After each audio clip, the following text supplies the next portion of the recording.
మలబద్ధకం ఎవరిని వదిలిపెట్టదు. పిల్లలు, యువత, మధ్య వయస్సు, వృద్ధులు, ఆడ మగ భేదం లేకుండా అందరినీ ఇబ్బంది పెడుతుంది. ఈ మలబద్ధకం అనేది కొన్ని ప్రత్యేక కారణాల వల్ల వస్తుంది.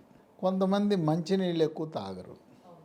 టిఫిన్ అప్పుడు, మధ్యాహ్నం భోజనం, రాత్రి భోజనం అప్పుడే నీళ్ళు తాగుతారు. ఈ మధ్యలో అసలు తాగరు.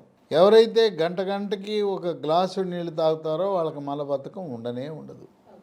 చల్లటి నీళ్ళు, ఫ్రిడ్జ్లో ఉన్న నీళ్ళు తాగటం కంటే గోరువెచ్చని నీళ్ళు తాగితే అసలే ఉండదు.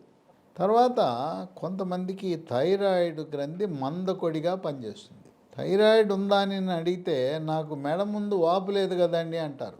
థైరాయిడ్ లోపం ఉన్నప్పుడు మెడ ముందు వాపు కనపడవచ్చు, కనపడకపోవచ్చు.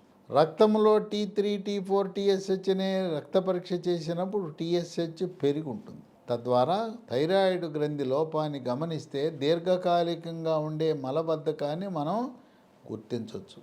అలాగే షుగరు దీర్ఘకాలికంగా ఉన్నప్పుడు ఈ షుగర్ వల్ల పెద్ద పేగుకి సరఫరా చేసే నరాల బలహీనత వల్ల కూడా మలబద్ధకం ఉంటుంది. అట్లాగే ఏదైనా జబ్బు వల్లనో కాలిరిగో ఎక్కువసేపు మంచం మీద పడుకుని ఉంటే పేగులు కూడా పడుకుంటాయి. ఆ విధంగా మలబద్ధకం ఉండే అవకాశం ఉంది.